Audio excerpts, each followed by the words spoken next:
A puertas de una nueva conmemoración del golpe cívico-militar, como medio, no quisimos estar ajeno a ello, por lo que en 50 años del golpe, testimonios y relatos desde Aysén, recordamos las vivencias y detalles de los hechos sucedidos durante este periodo en la región. Hoy conversamos con una persona que aún busca la verdad de lo sucedido. Ella es María Erita Vera, presidenta de la Comisión de Derechos Humanos de Aysén e hija de Juan Vera Yarzún, un connotado ex dirigente sindical y secretario regional del Partido Comunista, el cual forma parte de los detenidos desaparecidos en el periodo de dictadura. Bueno, María, en primer lugar quería preguntarle cómo fue ese ambiente de tensión durante el golpe. Bueno, bastante, bastante intenso diría yo. Eh, bueno, si nos vamos al día 11 de septiembre, eh, para mí que era niña, era un día, nunca me olvido porque era un día martes y el día martes yo no tenía clase en la mañana, por lo tanto solía dormir hasta tarde, pero ese día mi papá me levantó muy temprano y me sacó de la cama porque me dijo que estaban los militares rodeando la moneda y me dijo, y la cosa está muy fea, dijo, así que quiero que te levantes rápido. Esto no es como lo de junio, me dijo. Eso lo tengo súper grabado aquí en mi cabeza, lo de junio, que era un tanquetazo que hubo en junio del 73, ¿ya? Eso fue como Un tanquetazo que paró el general Prat con el general Pickering, y ahí apareció por primera vez esto Pinochet a la vista, que en ese tiempo nadie sabía quién era y tampoco lo que iba a significar, pero esa fue la primera vez que durante el gobierno de Allende los militares se habían tratado de entrar a la moneda. Claro, fue como un aviso previo al golpe. Exacto, claro, había habido uno antes que Allende, el tacnazo, y este fue el tanquetazo. Ah, ya eran dos. Sí, sí, sí, pero Ya, el otro fue cuando estaba todavía Frei, ya, antes que Frei le entregue el mando a Allende. Allende. Sí. Entonces, pero este fue en junio del 73. Entonces, ahí mi papá me dijo, por favor, hija, levántate rápido. Me dijo, necesito que te levantes porque el panorama está muy malo, muy feo. Dijo, esto no es como lo de junio. Entonces, sí que yo lo vi y lo vi a mi papá con demasiado serio.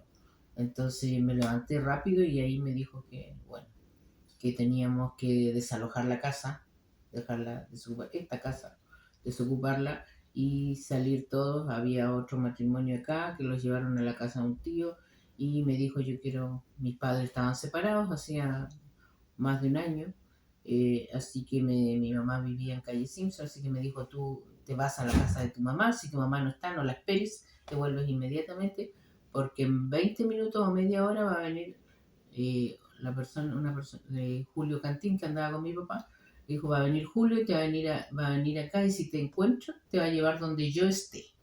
Ya. Entonces ese fue el minuto en que yo me separé de mi papá. Yo no quería, porque yo le decía, no quiero ir donde mi mamá, quiero quedarme contigo, porque yo era muy apegada a él. Y me dijo, necesito que vayas donde tu mamá. Así que llegué allá y mi mamá justo iba saliendo, me la topé en la puerta porque ella venía a buscarme. Así que fue, y me dijo, no, tú te quedas aquí porque en este minuto tú eres un estorbo para tu papá. Entonces eso fue muy intenso y muy terrible para mí porque, o sea, además que no lograba dimensionar yo lo que significaba todo. O sea, yo después ese mismo día, en la tarde, nosotros escuchamos los llamados, el toque que fue a las 5 de la tarde. Entonces logré que mi mamá me dejara venir a ver si estaba mi papá y yo vine a las 4 y mi mamá me dijo, te vienes enseguida porque a las 5 van a estar todos los militares en la calle y si te pillan te van a llevar detenido. Tu papá tiene plazo para presentarse a las 5 y yo lo conozco, él no se va a presentar, me dijo. Y de hecho mi papá cuando se despidió de mí me dijo que él no se iba a dejar detener porque él ya había vivido la persecución de González Videla en Punta Arenas. Eso fue por el contexto de la ley maldita, La tengo ley entendido. maldita, así donde se dejó fuera de la ley al Partido Comunista y se persiguieron a todos sus militantes y dirigentes. Mi papá en ese tiempo era dirigente del Partido Comunista en Magallanes. ¿Cómo fue ese momento cuando, o sea, usted se separó, usted no se quería separar de su padre? ¿Qué sentía? Porque usted era una niña, entonces... Sí, pues era muy niña, o sea, y era una niña muy regalona que no, muy apegada a mi papá. De hecho, cuando ellos se separan, yo lloré, pateé, pataleé de todo hice para que mi mamá permitiera que me quede con mi papá. Porque se supone que mi hermano y yo debíamos quedarnos con ella. Pero yo hice de todo para que mi mamá me dejara vivir con mi padre. Y mi hermano, bueno, mi hermano era sordo y entonces él estaba estudiando en Santiago. Ya. Igual mi hermano lo pasó pésimo porque él, un niño sordo, que solo él sabía lo que estaba pasando y no entendía nada porque él vio la televisión, vio que bombardearon la moneda y él decía Allende, Allende el 3, el presidente Allende, el 3 porque Allende tenía el número 3 Ah, muerto, decía, muerto, papá mío, ¿dónde? ¿Dónde? Papá mío de mm, Allende, decía. Entonces, eh, solo él lo entendía y no sabían que entonces mi mamá le costó más de una semana lograr comunicarse porque ella no era la que tenía el contacto con el colegio, era mi papá el que lo visitaba una vez al mes. ya. Entonces fue terrible, o sea, después nosotros los días siguientes como familia fue terrible porque yo vine a las 5 de la tarde y mi casa estaba patas para arriba. O sea, esto después de las 5 al día siguiente yo volví a venir y ya estaban las puertas abiertas, los vidrios destruidos, los colchones rotos, la comida, los platos, todo en el suelo, todo destruido. Los libros de mi papá, esta habitación donde estamos ahora era la biblioteca de mi papá. Esa pared y esa estaban tapadas de libros y que él leía mucho. Y todo estaba ardiendo fuera en el patio. ¿Sí? Todo, incluido mis cuadernos del colegio.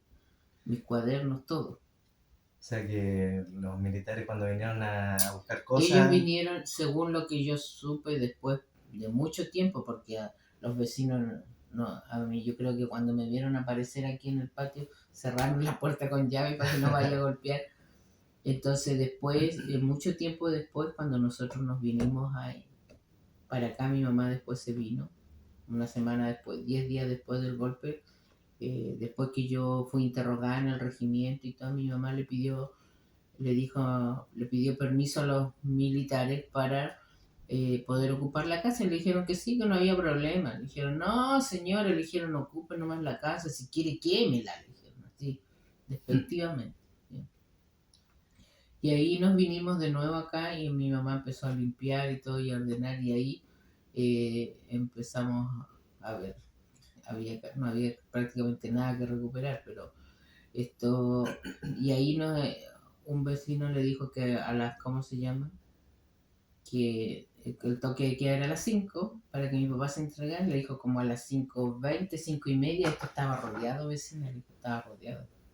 Llegaron 2 camiones con militares, entraron, les hicieron bolsa a su casa. Y ustedes me imagino que en la otra casa, en la de Simpson, tenían como esa incertidumbre de si volver o no acá a la casa porque podrían haber hecho cualquier cosa y así fue en todo caso. Sí, no fue, o sea, mira, mi mamá le tocó vivir con mi papá la persecución de él, a pesar de que ellos no estaban casados en ese tiempo, pero sí eran novios, como se decía. Entonces ella me decía, yo viví todo eso, lo que tu papá se escondiera, que saliera solo de noche a la calle, muy tapado y todo. Entonces me decía, y mi papá ya le había hablado de lo que podía pasar. Así que en cierto modo, no sé, pues no dimensionaba eso, entonces yo lo único que quería era que mi papá volviera a buscarme. Ya. Entonces eso es increíble porque tú, mi mamá además era una mujer muy fuerte, muy fuerte. Entonces ella me dijo, a nosotros nos quedan dos caminos, hija. O nos sentamos y nos ponemos a llorar, o levantamos la cabeza y miramos de frente porque tu papá no era ningún criminal, ningún ladrón, ni nada. Me dijo. Él era un hombre que tenía ideales. y él ahora es perseguido por esos ideales. Eh, ¿Cómo fue ese momento? O sea, después de que usted se separó de su padre, em, cuando él estaba siendo buscado, ¿usted la llevaron a interrogar? O sea, ¿a usted la llamaron para que Bueno, fuera a a mí me declarar? andaban buscando, o sea, porque ellos venían aquí y ellos sabían perfectamente que Juan Vera vivía con su hija y sabían que estaba separado de su esposa y todo, pero no sabían dónde vivía mi mamá, Ah, porque mi mamá nunca se metió, mi mamá era comunista igual, pero ella siempre estuvo preocupada de la casa, de todo, entonces no era una persona visible para, o sea, de ellos no era como como política, activa, claro. sí. Entonces, no sabían dónde vivía, pero un yerno de la señora a la que mi mamá le arrendaba en Simpson había sido militar y lo llamaron a integrarse, porque eso hicieron también los digo, que todo aquel que había sido uniformado lo llamaron como reservista a integrarse a las filas. Entonces él se integró y entonces él en un día de patrullaje le dijeron, hay que buscar, andamos buscando a la hija de Juan Vera, si la ven en la calle, una niña así, así, una característica. Y él dijo, él sabía por su suegra y todo, que la señora Erita, mi mamá, que arrendaba ahí, la señora que era la ex esposa de Juan Vera y que ahora estaba su hija ahí. Entonces la Mm, suegra le había dicho, llegó la hija, dijo, porque el papá se fue, no sé, anda arrancado y todo, así que él sabía que yo estaba ahí. Así que él le dice a mi mamá, le dijo, señora Erita, le dijo, en cualquier momento pueden averiguar dónde vive usted. Y a mí también me va a llegar si yo no digo que sé dónde vive usted. Entonces, y a su hija la quieren interrogar. Entonces le dijo, yo le sugiero, dijo, que usted se presente, eso se lo dijo en la tarde, yo creo, le dijo, mañana le dijo, le sugiero que se presente en el regimiento. Yo voy a hablar, le dijo, con el fiscal, que era Gustavo Rivera Toro, y le voy a decir que su hija es una niña chica que no sabe nada, dijo, y le voy a decir que llegue. Entonces, así que fuimos nosotros y, y fuimos y llegamos a la puerta de entrada con mi mamá y esto, yo siempre recuerdo que el militar dice, y ¿quiénes son? ¿A qué vienen? Entonces, antes que mi mamá abra la boca, yo dije, yo soy la hija Juan Vera, ¿viste? Que muy agrandada, ¿viste? Muy agrandada. Entonces, y mi mamá me pegó un codazo porque, o sea, y entonces, y ahí llaman, y llamó por teléfono, y de ahí le dio la orden a un conscripto a dos conscriptos que nos lleven hacia el casino oficial, porque ahí estaba la fiscalía. la llevaron apuntándolas con rifle, Sí. Con él fue la bayoneta, como dicen ellos, las sí, bayonetas. aquí. Que yo recuerdo que a mí me pinchaba esa cosa aquí. Entonces yo le dije al conscripto, eh, le dije, hoy, le dije, me estás haciendo doler, ¿por qué no caminas al lado? Si nosotros vinimos voluntariamente, no nos vamos a arrancar. Y claro, mi mamá otra vez me decía, porque me decía, cállate, hija, cállate. Entonces, y llegamos ahí al casino y salió no sé yo de grados en ese tiempo, nunca me fijé, serían cabos, sargentos, no sé. Salieron y le dijeron a mi mamá, señorita, bienvenida, tome asiento. Y mi mamá le dijo, vengo con mi hija aquí que parece que necesitan que declare. Sí, le dijo, no se preocupe. Y ahí entró, y esto fue adentro, salieron y ahí me dijo, usted pase. Y mi mamá quiso entrar conmigo y le dijeron, no, usted no, señora, le dijo, usted se queda aquí. Así que ahí entré yo sola. Y entré a la oficina donde estaba el Gustavo Rivera Toro. Él estaba ahí, ¿cómo se llama? Nunca me olvido porque estaba, no sé si abriendo un regalo o envolviendo un regalo, pero tenía una caja así con papel de regalo. ¿Ya? Entonces, y habían como tres personas con él, estos militares. Después entiendo que uno de ellos era Evaldo Radlich, que era el más agresivo, por así decirlo.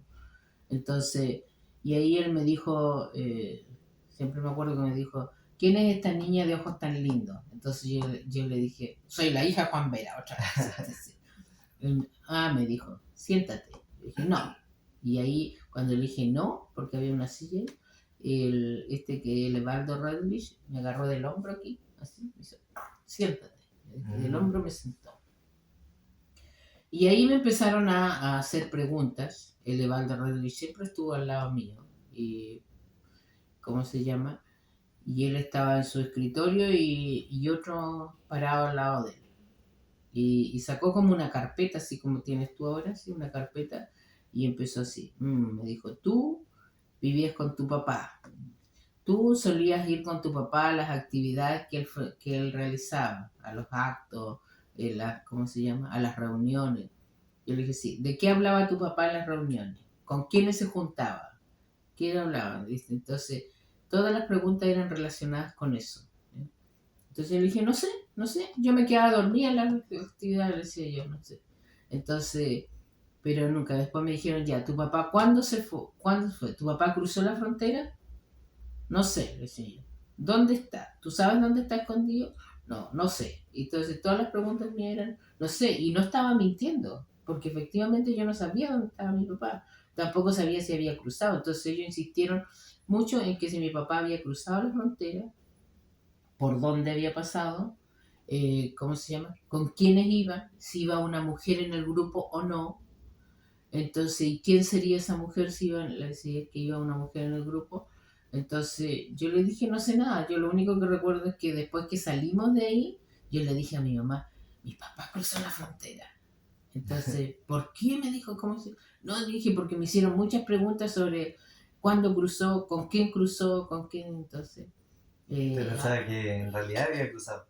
Sí, sí, entonces, pero mi papá cruzó posterior. Ellos seguramente pensaban, de haber sido por el tema fronterizo y todo, que efectivamente iba a cruzar. Y donde cruzó una mujer, que fue una compañera, la compañera María Vargas, fue en Ñireguao, en el cruce de Ñireguao. Ahí Ya. cruzó una compañera. Y entonces yo creo que ahí ellos seguramente tenían pistas o nombres, información que daba mucha gente, porque mucha gente también entregaba información aquí. Entonces, el, yo salí de ahí con la esperanza de que mi papá estaba en Argentina, pero después, conociendo la historia, mi papá cruzó el 20 de septiembre cruzó la frontera. Así que, bueno, y yo fui interrogada antes. Yo fui interrogada como el 17. Sí, yo fue como, el golpe de Estado fue un día martes, el lunes siguiente fui interrogada yo en el regimiento. ¿Cuánto duró el interrogatorio? No sabría decirte. ¿Media hora? ¿Una hora? No lo recuerdo porque lo único sí que cada vez que me hacía, que a veces no respondía o me hacía esto, era ese el radio que me hacía, responde, habla, habla. Entonces sí, pero siempre, pero lo más que llegó a hacer una vez fue a alzar la mano, pero no me pegó, no me pegaron. No solamente eso cuando me agarró de aquí y me obligó a sentarme, ¿no? Pero, y a mi mamá no la interrogaron. Después yo salí afuera y a mi mamá le dijo, me van a, si la iban a interrogar a ella. Y le dijeron, no señor, le dijeron, no, a usted no, le dijeron, váyase nomás. Y ahí mi mamá le dijo, pero yo quiero saber si puedo volver a mi casa, a la casa de Baquedano. Y ahí le dijo, espere un poco, le dijo. Y el hombre volvió a entrar, el oficial, y seguramente le fue a preguntar al fiscal. Y ahí fue que él le dijo afuera, le dijo, sí, puede volver y puede ocupar la casa y si quiere la quema. Ya. ¿Cómo se llama? Y ahí esto fue que mi mamá dijo, perfecto, dijo, vamos a volver a nuestra casa porque de todas maneras ella estaba arrendando. ¿Por qué cree que no interrogaron a su madre? Yo creo que seguramente siempre mi mamá siempre decía eso fue una desgracia con suerte. Porque como mi mamá llevaba más de un año separada, casi dos, yo creo que deben haber pensado que se habían separado por temas políticos. Ya. Y como mi mamá no la conocía como de dirigir, no participaba como en ningún, no participaba ni en un centro de madre, ni en una junta de vecinos, ni nada. Entonces yo creo que deben haberlo asociado a temas políticos. Siempre pensamos eso con mi mamá. Entonces ella decía, eso fue una desgracia con suerte. Lo más probable es que quizás si ella hubiera sido activa en militancia y todo el tema, la hubieran Es, interrogado. sí, a lo mejor, hubiéramos quedado con mi hermano huérfanos de padre y madre, Puede ser también. como ha pasado con muchos otros casos. Sí. Bueno, su padre cuando cruzó a Argentina, como muchos otros militantes de partidos, eh, bueno, después fue regresado. Esto también después formó parte del Plan Cóndor y todo ese tema. No sé si tiene recuerdos de cuando fue ese retorno de su padre acá a Chile, a Bueno, Bolivia. o sea, en el momento nosotros lo que a fines de octubre, no, los primeros días de noviembre yo recibí una carta de mi papá, que la trajo una compañera, de las que se habían ido y habían vuelto. Y ella pasó por Río Mayo, porque la Yovi, el bus que iba a Argentina y volvía toda la semana, pasaba hacia una parada en Río Mayo, no sé cuántos minutos, 15, 20 minutos, y ahí generalmente pasaban al baño a tomar café y todo. Y entonces al pasar ahí la compañera, esto vio a mi papá y a los otros compañeros, Mm. los que estaban en Río Mayo. Porque ella me contó que, según lo que le había dicho mi papá, ellos iban siempre a la hora de la llegada del bus para ver si veían algún conocido, Ah, ya. para mandar información a Coyhaique y saber.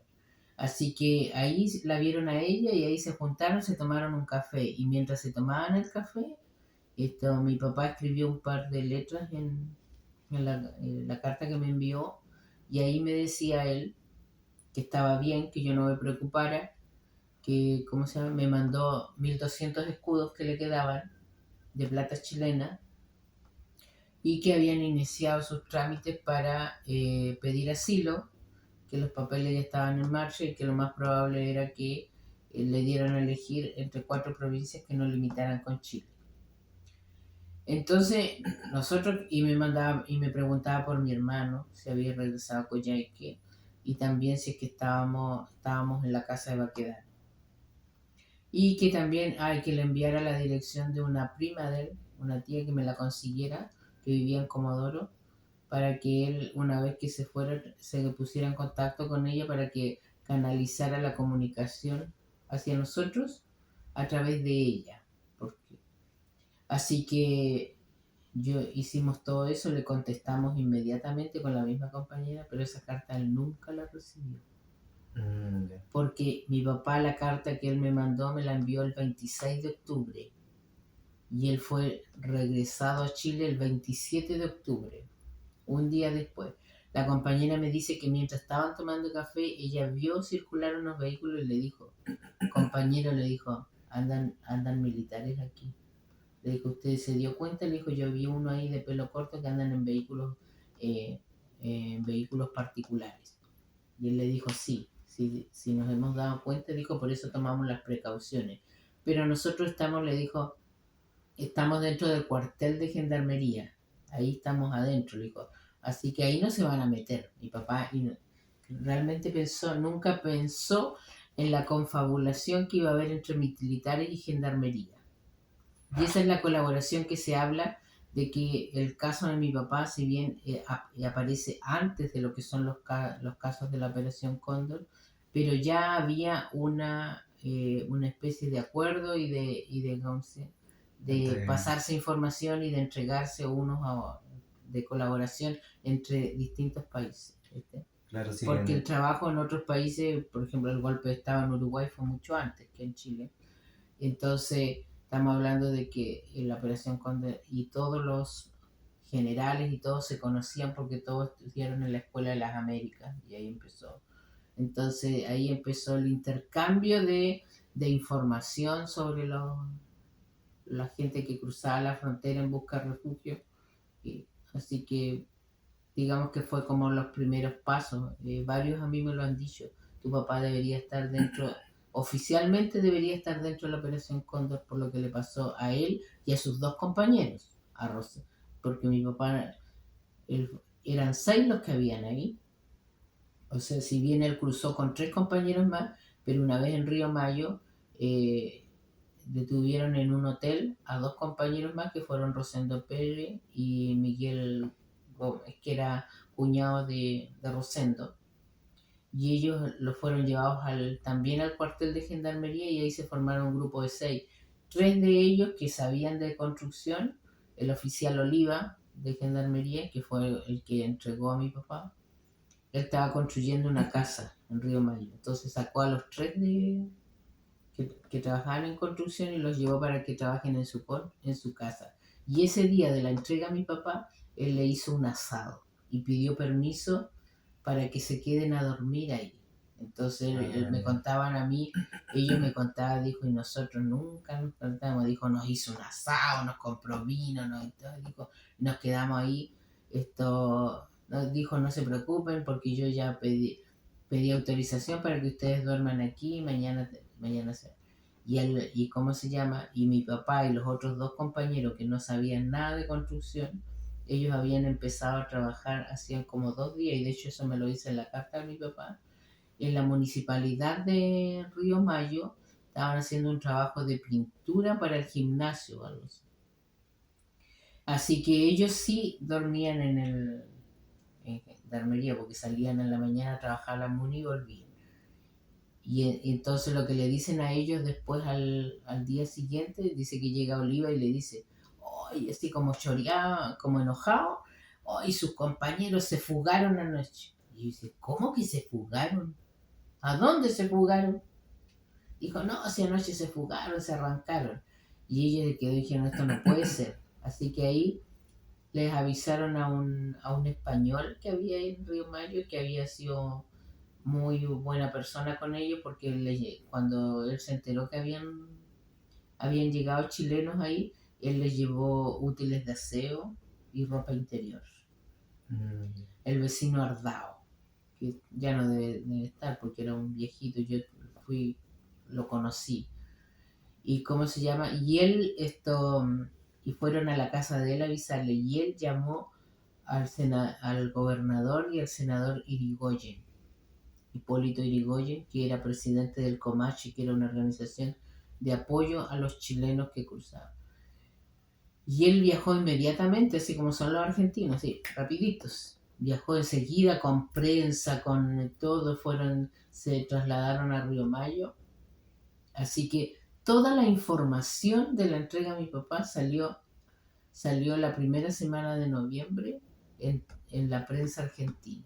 Y salió con nombre y con apellido de todos los que habían participado en la patrulla que había cruzado la frontera. Decía el capitán Molina, Joaquín Molina, el doctor José María Fuente Alba Suazo, el carabinero Salinas. Entonces con todas, muchos años después, o sea, estamos hablando como el 87, yo fui a Argentina y ahí recuperé toda esa información en esa prensa y ahí pudimos presentar la primera querella el año 90 para buscar a los responsables.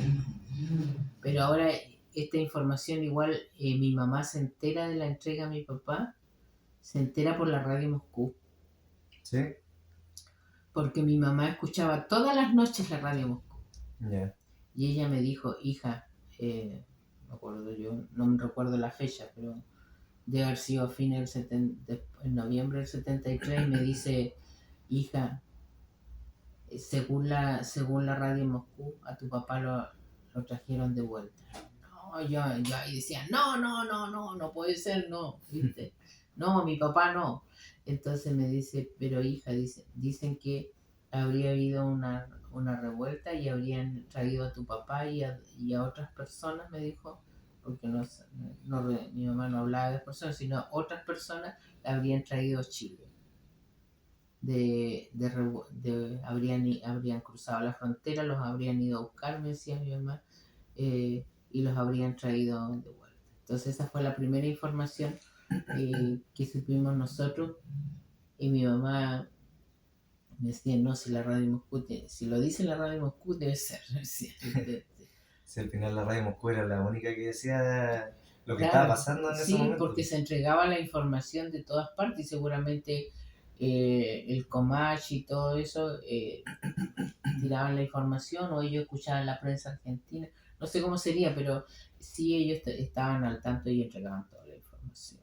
Así Sí. que eso fue primero y después, igual, no recuerdo la fecha yo, pero de haber sido un par de meses después, yo recuerdo que la señora de un militar eh, me dijo un día le compraba a mi mamá vendía verdura, este sitio es grande, mi mamá empezó a sembrar y había que salir adelante, había que comer. Entonces vendía verdura y entregaba y hacía embalaje. Y hay una vez la señora de ella que vino acá y me dijo, eh, mira niña, me dijo esto porque me encontraba así que era como muy rebelde, que no sé, no le gustaba mi actitud o algo así hacia ella y me dijo, mira niña, me dijo, no sufras tanto por tu papá, me dijo, porque tu papá, dijo, murió en una revuelta en Buenos Aires. ¿Cómo? Le dije yo. Dijo, sí salió en la prensa, dijo yo, esto, dijo, un día esto te voy a traer el diario, dijo, porque mi marido ahí salía, dijo, estaba ahí, andaba en una revuelta, dijo, andaba haciendo desórdenes en Buenos Aires y ahí murió, dijo, le dispararon y murió. O sea, yo le decía a mi mamá, ¿y de dónde inventa esta mujer esta? O es Claro. porque mi mamá me decía, debe ser porque es mujer de milico, me decía mi mamá. Y Mm. seguramente los milicos lo comentan y salen en alguna parte, pero eso me dijo, me decía, eso sea verdad o sea mentira lo que ella dice, lo que sí significa es que a tu papá no está en la Argentina, tu papá debe estar. Entonces, o es verdad lo que dice la radio Moscú, me decía. Pero de gusto ella no viene y además, Apito, ¿de qué me vino a decir eso? Eh, bueno, usted desde los años 80 busca la verdad de lo que sucedió con su papá. Eh, Sí, porque ves, yo era niña, terminé mi enseñanza media, me fui a estudiar a Concepción y esto, ¿cómo se llama? Regresé y ahí esto yo dije, bueno, ya terminé, ya cumplí primero con lo que mi papá siempre quería que uno estudie. Ya cumplí con la primera obligación y ahora tengo que buscar a mi papá. Y por eso ahí empecé y ahí viajé a Argentina a buscar la información. Lo primero que recordábamos fueron los diarios, porque después, a eso es otra cosa, también tiempo, a fines del 73 llegó un tío mío, hermano de mi padre acá, y le vino a mostrar a mi mamá un diario argentino. Eso yo lo tenía súper clarito.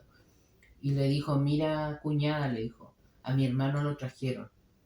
Aquí en este diario dice que mi hermano lo fueron a buscar. Mi mamá le dijo, ¿y dónde conseguiste ese diario? Y lo leímos nosotros. Dijo, no, un amigo camionero me lo trajo y todo. Y dijo, así que mi mamá le dijo, ¿y por qué no me lo dejas? Dijo, porque no, dijo que se lo voy a ir a mostrar, dijo, a otro amigo y después te lo traigo, dijo. Y nunca volvió con el diario. Lo que pasó es que mi tío, él lo andaba mostrando por todos lados que a su hermano lo habían traído. Y llegó a oído a los milicos lo pescaron, le dieron una pateadura que por suerte no lo mataron y le quitaron el diario. Entonces a mí eso me quedó grabado en la cabeza de que había salido en la prensa argentina y por eso lo primero que hice cuando fui a Argentina el 87 fue, eh, llegué a la casa de unos tíos en Comodoro y le pedí a mis primas que me lleven a los diarios. Entonces yo le dije, me dijo, bueno, yo le dije, ¿qué diarios hay de la época del 73? Porque en alguno de esos diarios hay. Entonces me dijeron que habían dos diarios antiguos. Así que ahí fuimos y con fuerte y en el Crónica conseguimos la información que queríamos. O sea, eh, encontrar esa información para mí fue como si me hubiera ganado un premio. Y además, o sea, conseguí que me sacaran fotocopias, que las timbraran, las firmaran, que digan que era copia legal. Y con eso yo me vine. Y también esto, ahí en el diario me encontré con Ricardo Cantí, ¿Ya? el Sí. conocido, ¿sí? Que era joven, en ese tiempo era muy joven y estaba trabajando y él me escuchó hablar. Y entonces se acercó y yo no lo veía igual, no sé, 10 años por lo menos. Y así que él me dice, mi papá está acá, su papá había estado exiliado en Canadá, y estaban en Comodoro ya de esos de los chilenos que empiezan a volver y que querían ingresar a Chile, ¿Ya? pero no podían todavía, entonces estaban lo más cerca del país que se pudiera. Así que fui después a la casa de él y entonces le digo yo, y él me dice, pero si mira, de los que andaban con tu papá, Ruiz vive acá en Comodoro, Gómez también, ellos no se fueron al exilio, se quedaron acá. Entonces me dijo, yo te hago el contacto y me llevaron. Entonces de ahí fuimos a la casa de Ruiz. Me dijo, Ruiz nunca ha querido hablar, él tiene como un trauma, me dijo, nunca ha querido hablar lo que le pasó. Pero tú eres la hija de Juan y a ti no te va a negar la... Así que fuimos y claro, él se emocionó al verme y todo, estaba con su señora, sus hijos. Y ahí él me empieza a relatar cómo fue todo el cruce de aquí, desde la salida de Coyhaique, todo lo que se demoraron 2 días en llegar allá, por dónde pasaron, que pasaron se fueron por el Carbón y cómo se llama, y cruzaron, llegaron al Triana, se presentaron ahí en una estancia, les dieron comida y todo eso. Y de ahí la ida, toda su peripecia de ir a Río Mayo, de Río Mayo los llevaron a Comodoro, los llevaron a Sarmiento y después los devolvieron a Río Mayo porque nadie sabía qué hacer con ellos. Entonces, y esto, claro, y él me dice ahí, me dice, Ruiz, mira, a nosotros nos llegó, a tu papá lo entregaron, lo fueron a buscar un día y como a los 2 o 3 días, dijo, llegó toda la documentación del asilo político. Mm. Y ahí ya había llegado la de tu papá también, me dijo. Y la de Néstor Castillo y la de Rosendo Pérez. Pero ellos después, y el Ruiz nunca volvió a Chile, nunca. No sé si está vivo en este minuto, pero él nunca, él me dijo, yo a Chile no vuelvo a pisar nunca más. Es tanto el trauma o el dolor o el que él nunca más. O sea, sus hijos sí, de venir su señora, pero no. Y bueno, y ahí también Gómez, entonces ahí yo logré armar todo el puzzle de mi papá, de su salida, de su llegada, del momento que se pierde, y me dijo, mira, y hay cosas que a mí se me pueden olvidar, me dijo, así que mañana vamos a la casa de Gómez, me dijo que vivía al otro lado de Comodoro, me dijo, vamos para allá y entre los dos armamos la historia completa, porque con los años me dijo, hay cosas que se me pueden pasar, pero entre los dos podemos... Y ahí armamos todo, yo anotaba, estaba igual como tú, como periodista, anotando, Claro. anotando. Tenía una mezcla de emoción, pero también de saber todo lo que había andado buscando. Y volví feliz acá y armar el cuento y ahí, ¿cómo se llama? Y ahí me acerco yo a la agrupación de derechos humanos y ahí armamos todo el relato y ¿cómo se llama? Y la agrupación me puso a un abogado y presentamos la primera querella. Con esa primera querella y bueno, gracias a la prensa argentina también ahí, o sea, como usted dice, fue escribiendo todo lo que Armando la pieza por pieza, historia, claro, armando armando la la historia. historia, sí. Sí. Y bueno, y ¿cómo se llama? Y esto, porque antes era todo, era una mezcla de relatos. Bueno, yo siempre había hablado de mi papá y todo, y siempre oportunidad que tenía decía que mi papá era tenido desaparecido, pero uno tenía muchas historias en la cabeza porque te decían, no, mira, si tu papá pasó por aquí, otros decían, no, sabes que lo mataron ahí en Dos Lagunas, no, otro. Entonces habían muchas historias. Y entonces uno generalmente se aferra a la más creíble o a la más Claro. razonable, conociendo y más o menos mi mamá, que era la que mejor conocía a mi papá y cómo pensaba. Entonces me decía cosas, me decía, mira, esas cosas, hija, esa no le hagas caso porque eso no tiene patas ni cabeza. Tu papá no haría eso. Entonces, pero ahí, gracias a la prensa argentina, efectivamente conseguimos toda esa información. Y, y a que pude contactarme con los que cruzaron con mi papá, con los que estuvieron con mi papá hasta el último día que él estuvo en Argentina. Bueno, y después con el tiempo ya fuimos sabiendo, bueno, la primera querella no prosperó, la segunda tampoco, solo la tercera la que presentamos por desaparición forzada, Yeah. que es el secuestro y desaparición forzada. Esa fue la única que prosperó, pero sí nos permitió hoy día tenemos todo, lo, nos permitió que los responsables confesaran que lo habían ido a buscar y ¿cómo se llama? Hacer la constitución de Sena, de la cual el juez me permitió, junto con Nino Neira, nos permitió estar presente en toda la reconstitución de Sena. Y bueno, y nos queda lo más importante, que es encontrar el cuerpo. También gracias a esa investigación y a los llamados públicos que hemos hecho, me permitió, igual que un conscripto me escribiera una carta contándome que él vio a mi papá en el segundo piso del casino oficial, que le tocó hacerle guardia, cuidarlo, lo tenían en una habitación oscura y ¿cómo se llama? Y también presenció que le pusieran corriente. Entonces,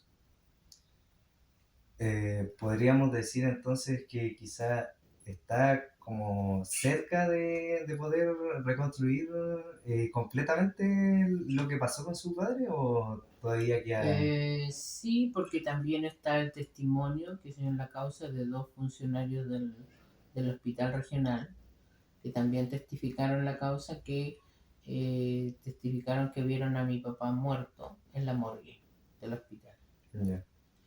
y que el capitán José María Fuentealba Suazo, el médico y que era director del hospital, que asumió como director del hospital el día 11, él los sorprendió a ellos eh, revisando los cuerpos porque llegaban los camiones, llegó el camión único del ejército y a ellos que trabajaban en la morgue le pidió que ayude a bajar unos cuerpos que estaban envueltos en frazadas y los pusieron ahí. Y mientras el doctor Fuente Alba iba a despedirse de los uniformados afuera, ellos como eran jóvenes igual en ese tiempo, la curiosidad siempre puede más y Claro. destaparon ese y ahí uno de ellos reconoció a Rosendo y él dice en su declaración, dijo yo destapé la fresa y me salió un grito así como ese, y dije, Chendo, Chendo, porque era su compañero de colegio. Ya. Entonces dijo, y en el otro estaba, dijo, el señor Vera, dijo, el señor Vera de calle Baquedano, dijo, un señor canoso, dijo, de ojos claros. Entonces dijo, fue lo único, y el otro dijo, no lo alcanzamos a destapar porque llegó el doctor Fuentealba y nos puso una pistola aquí así y nos dijo, ustedes no han visto nada. Y nos echó de ahí, dijo, y al día siguiente, porque ese era el turno a la noche, y al día siguiente cuando entregaron turno, dijo, le entregamos turno a nuestros colegas, pero no en la morgue, sino afuera, y le dijimos que nos habían ordenado salir de la morgue porque habían unos cuerpos que habían traído. No le dijimos nada, dijo, de quiénes eran, porque estábamos asustados. Y, pero ellos cuando toman el turno después llegan y le dicen, oye, ¿sabes que no había nada en la morgue? Ya. Dijo, no había nada, esto, ¿a qué hora trajeron ese cuerpo? No, le dijo, si lo llevaron en la noche, tipo 11 de la noche, 12. Le dijo, pero nosotros no había nada, le dijo, la morgue estaba despejada. Entonces, quiere decir que en ese transcurso de la noche seguramente los volvieron a buscar y los llevaron a enterrar a alguna parte y esa es que no sabemos dónde. Hemos buscado, lo que más le hablaba a la gente era del cementerio El Claro, que veían siempre patrullas que llegaban ahí y que cortaban el camino y todo. Y efectivamente logramos que se hicieran dos exhumaciones ahí. Y ahí dimos con el cuerpo primero de Moisés Sayanao Montoya, el joven que mataron de 19 años que mataron en los Torreones. Y después, posteriormente, dimos con Juan Vera Cárcamo, otro joven de 21 años de Valle Simpson. Ya. Ellos sí estaban enterrados ahí, pero no encontramos a mi papá. Siempre las exhumaciones fueron buscando a mi papá. Eh, bueno, ¿qué le podría decir a esas personas que dicen que, o sea, que buscan en realidad borrar la idea de que no existen estos detenidos desaparecidos? Yo les diría que esto no es invención, esto realmente sucedió aquí en la región de Aysén, hubo persecución, que lo que hubo aquí fue una dictadura, un régimen genocida, donde eh, a ti te perseguían, te torturaban y te asesinaban por pensar distinto, por pensar diferente. Mi padre, Juan Vera Yersun, le pueden buscar toda la historia, era un hombre de esta región, de aquí, nació aquí, su certificado de nacimiento dice Valle Simpson. Mi abuelo fue capataz de la industria maderera Leisen. Esta casa donde vivo la construyó mi abuelo con madera de aquí al frente del parque. Entonces, eh, y ellos vivieron toda su vida aquí. O sea, mi padre era conocido por todo el mundo, era un hombre afable que compartía con todo el mundo, con muy buenas relaciones. Solo que él pensó distinto, él fue a hacer su servicio militar a Punta Arena, le gustaba mucho leer y en eso de leer no le gustaban las injusticias y todo, y ingresó al Partido Comunista porque sentía que ahí lo interpretaban mejor sus ideas y luego regresó aquí a su región, a su ciudad, regresó casado, con 2 hijos, con mi hermano y yo, porque nosotros igual nacimos en Punta Arena, y aquí le costó mucho por el solo hecho de decir que él era comunista.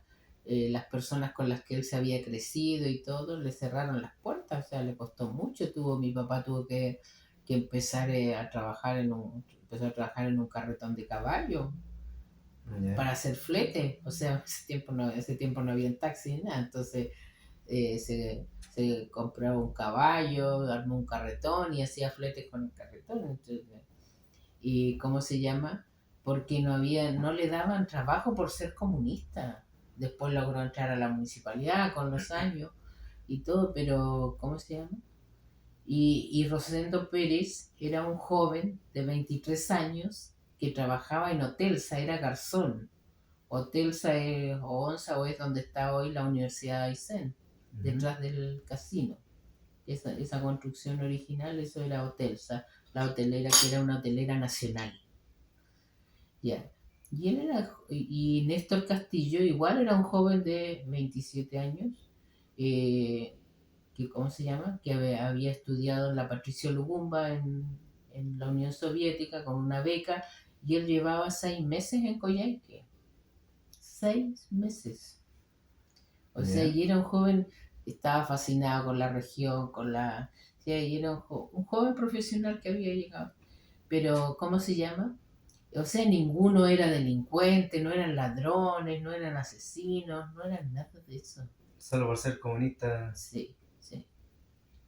Entonces tú dices, o sea, y eso es verdad, eso ocurrió y ahora se van a cumplir 50 años y sus cuerpos no aparecen. Los integrantes de la patrulla que fue a Argentina y todos ellos confesaron haber ido, haber traído a mi papá y a sus 2 compañeros, de haberlos traído, de haberlos entregado vivos en el regimiento, y hasta ahí llega su relato, que ellos lo entregaron vivo y que de ahí no saben, porque la orden era traerlos vivos. ¿Y cómo se llama? Y de ahí nada más, y ellos tampoco se preocuparon seguramente de saber cuál era el destino, porque no les importaba ni les interesaba. Entonces, eh, y ahí estamos nosotros batallando desde entonces por encontrar los cuerpos, por darle cristiana sepultura. Y ellos, yo insisto siempre en que ellos hicieron un pacto de silencio. Ya. Y lo que más me duele es que es un pacto de silencio no solo de los uniformados, sino también que la gente de aquí, de esta región, que mayoritariamente siempre ha sido de derecha, esto también es un pacto de silencio, porque estamos hablando de Coyhaique. Entonces en ese tiempo era un puñado de gente chiquitita, donde aquí hoy día se sabe todo. Si tú conversas con alguien, si llega un vecino nuevo, o sea, uno mismo en la calle, o sea, tú dices, oye, mira, esa gente nueva, esa gente no es de Coyhaique. O sea, y nadie vio nada. O sea, ¿cómo nadie ni va a ver nada de eso? Yo creo que hay gente que aquí sabe que vio cosas, que fue testigo y han guardado silencio porque no les importa, porque no les interesa, no sé, o porque a estas alturas no me digan que es porque tienen miedo. Lo puedo haber entendido en los años 80, pero ahora, a 50 años, yo sí, o sea, le digo, o sea, No. o sea, encuentro que no. o no les interesa o no les importa o eran partidarios de que se mate a la gente porque piensa distinto. Bueno, pasemos a otro tema que es la agrupación de derechos humanos de Coyhaique. Usted es la presidenta actualmente y antes era Ninón Neira Vera, hermana de Noel Neira Vera y esposa de Segismundo Orden. Ellos fueron presos políticos también. Sí. Bueno, Eh, el primer presidente de la agrupación de derechos humanos fue Roberto Jadi, abogado. ya.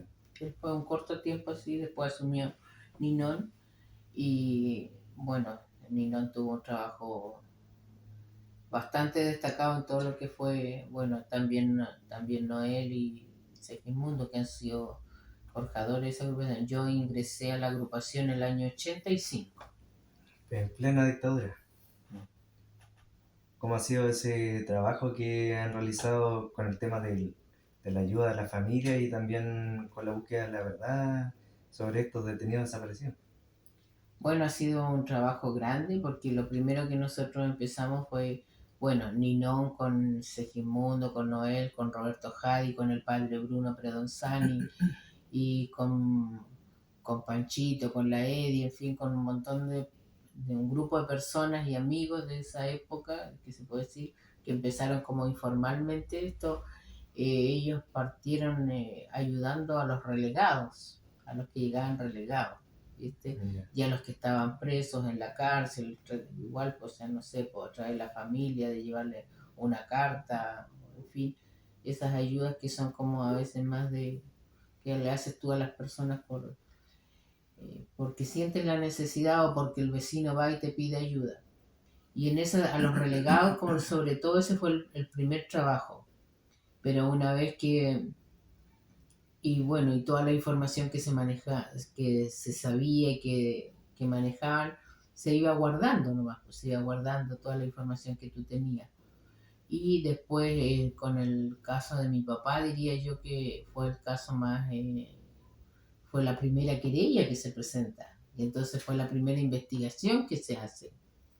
Y de ahí, de esa investigación se empiezan a buscar, a guardar, a armar todo digamos que un expediente, ¿viste? Que no solo involucraba a mi papá, sino también a Néstor Castillo y a Rosendo Pérez, y tratar de buscar información ya, bueno, de mi papá sabían todo, bueno, a través de mí, que era la hija, la mamá, quién eran sus hermanos, todo, bueno, y toda la historia, porque, como te digo, mi abuelo era pionero de aquí, mi abuela igual, entonces pero de Rosendo Pérez había que saber quién era Rosendo Pérez, con quién estaba casado, si tenía familia acá, si había, buscar la familia, para ver Y cómo, desarmando todo. claro, ir armando todo para ver cómo estaban, quiénes eran, ahí conocimos a la mamá de Rosendo y cómo se llama ella, la hija de Rosendo.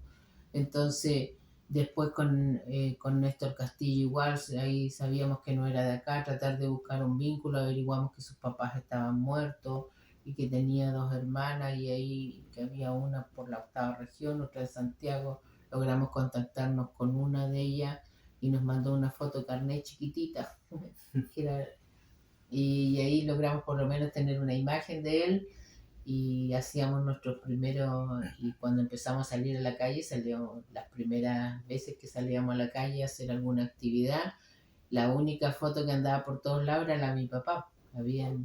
Hacíamos una marcha y todo, y puras fotocopias de mi papá, y éramos como 20 fotos de mi papá y los nombres del resto, y de ahí empezaron, y ahí empezamos, ¿no? Que mira, hay un compañero acá, hay otra historia acá, y cuando ya empezó, estamos hablando del 85, 86, 87, la gente empieza a decir, hoy sabe que acá hay un caso, y allá iba la Ninón y averiguaba. Una vez en Aysén, en una carnicería, le contaron que mataron a unas personas en la comisaría y todo, y ahí empezó a averiguar, mira, me dijeron esto, y así empezaban la información y a buscar. Cuando vinieron por el tema del informe RETI, igual, pues entonces fuimos con Ninón al registro civil y a revisar los libros si habían defunciones y nos ¿Ya? encontramos con que, o sea, para suerte nuestra, aparecieron muchos certificados de función firmados por el doctor José María Fuentealba Suazo y lo empezábamos a leer. Fallecimiento por anemia aguda, producto de proyectil. O sea, eso no ocurrió en otras regiones. O sea, eso ocurrió acá. O sea, no sé si era tanta su seguridad o su ignorancia que el doctor firmó extendió certificados de defunción de los ejecutados. Entonces, para nosotros, o sea, nosotros nos miramos con la niña, nos faltó abrazarnos nomás en el registro civil, porque al ver ese libro empezamos, y nos pueden dar certificados, y nos empezaron a imprimir los certificados, los pagamos y todo. Y gracias a eso empezamos también a ver que habían otros casos. Y ahí empezar a armar y todo, o sea, empezar a armar la verdad de lo que había pasado en la región de Aysén. Cuéntanos un poco del memorial que hay acá cerca, en Baquedano, sí. sí, Baquedano con Sargento Aldea, de detenido desaparecido. Eso fue como la primera experiencia de que, o sea, de recuerdo de este suceso que pasó. Sí, eso fue el 92. Sí. Ese fue un proyecto que presentamos nosotros al Ministerio de las Culturas y las Artes, eh, queriendo instalar algo porque en otros lugares de Chile había. Entonces averiguamos cómo era, cómo se hacía y todo, y nos dijeron que había un fondo, que había que postular un proyecto. Hicimos un concurso y se presentaron 3 proyectos y elegimos ese que fue el que más nos gustó a todos, que es un Chile fracturado. Es como una bandera que está así pues colgada, pero está fracturada, que representa el Chile igual. Y con las fechas y todo, y una placa que tiene los nombres de los familiares, y al frente hay una placa de bronce que tiene una familia, pero se sacó. Entonces eso es que muestra el vacío en la familia que mira el Chile fracturado y que además tiene ese vacío del que no está. Entonces nos pareció lo más representativo y también creo que es uno de los memoriales más hermosos del país. Y bueno, y nos consiguió y ha sido muy importante lograr que vialidad, porque la calle Baquedano es camino internacional. Sí. Tuvimos que ahí Ninón hizo la gestión en vialidad para que, ¿cómo se llama? Nos entregaran ese bandejón central, ¿ya? Y ¿cómo se llama? Bueno, y la municipalidad para que nos autorizara a construirlo. Sí. Así que lo inauguramos con la presencia de la ministra de Cultura en aquella época, que era la Paulina Urrutia. Vino la primera dama de Francia igual, Daniel Mitterrand, y hicimos un acto muy grande, muy bonito. Invitamos a todos los alcaldes de la región, a los concejales, ¿cómo se llama? La escuela de música de la escuela Víctor Domingo Silva fue, fue muy emotivo, y a todos los familiares, trajimos familiares de Puerto Cisne, de distintos lugares de la región igual para que estuvieran presentes en la actividad. ¿Cómo es el panorama actual de la agrupación de derechos humanos con usted como presidente? Bueno, nosotros seguimos nuestro trabajo, sobre todo el trabajo mío, si bien el primer trabajo fue de la verdad, la justicia. Ahora estamos nosotros como agrupación siempre exigiendo justicia, porque la justicia nunca no ha sido solamente en la medida de lo posible, como dijo un presidente. Eh, y nosotros hoy día estamos enfocados en mantener viva la memoria. Ese es nuestro trabajo. Eh, nos enfocamos en eso, en que todos los años, no ahora porque sean los 50 años, sino que todos los años empezamos el 2019 con una ruta de la memoria que hacemos aquí en Coyhaique. Después trasladamos la ruta de la memoria a la región. Vamos todos los años a Cisne, porque ahí tenemos un monolito en el muelle de Puerto Cisne, en memoria del profesor Jorge Vilugrón, que fue asesinado en el muelle y luego su cuerpo arrojado al mar. En Puyuhuapi tenemos también otro monolito en la memoria del regidor de la época, Ervin Altamirano, y toda su familia vive ahí en Puyuhuapi, sus hijos, sus nietos, porque su señora falleció hace un par de años. Y esto también vamos a Tortel, donde hay el subdelegado de Tortel, Él es detenido desaparecido, Herminio Soto. También instalamos una placa ahí y pusimos una foto ahí en el consejo municipal. Así que estamos haciendo eso de la ruta de la memoria. Y también el año pasado logramos obtener la declaratoria del primer sitio de memoria en la región, que es la segunda comisaría de Puerto Aysén. Ahí igual estamos empezando con las visitas guiadas, es algo que estamos trabajando con Carabineros, porque la administración del sitio, y seguramente todavía por un par de años más, lo va a tener Carabineros, porque ¿a dónde se van a ir ellos? No tienen otro edificio a donde irse. Sí. Y nosotros, y ahí en las caballerizas fueron asesinados un par de compañeros. Y hoy día hemos recogido, gracias a que se instaló la declaratoria y hemos hecho un par de visitas para el Día del Patrimonio. Sobre todo llegaron personas familiares de presos, y también llegaron algunos que estuvieron presos. Y entonces tú por primera vez conoces esas historias y las estamos recopilando, porque es muy importante mantener viva la memoria, porque para que las futuras generaciones conozcan lo que pasó aquí, sepan lo que ocurrió, y que ojalá de alguna manera tú puedas transmitirle a los jóvenes eh, lo que pasó en tu región, y por qué pasó, y por qué es importante conservar la democracia y respetar a las personas. Es bueno tener diferentes opiniones, porque te permite, o sea, igual analizar, ver las cosas de distintos puntos de vista, pero no por eso pueden ser tus enemigos de que tú quieras que mueran, que desaparezcan, no, eso Sí. no. Entonces, una de esas formas es dando a conocer lo que pasó. Nosotros hemos conversado con los mismos carabineros de la segunda comisaría y yo no tenía ni idea de lo que había pasado, porque son nuevas generaciones, pues.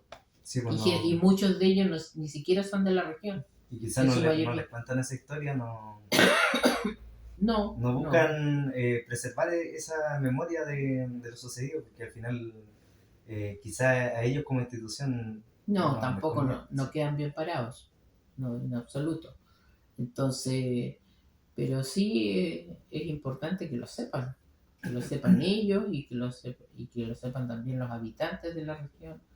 Y bueno, y en ese trabajo estamos hoy día, en mantener, es un trabajo que no es fácil tampoco, pero hay que hacerlo, hay que hacerlo.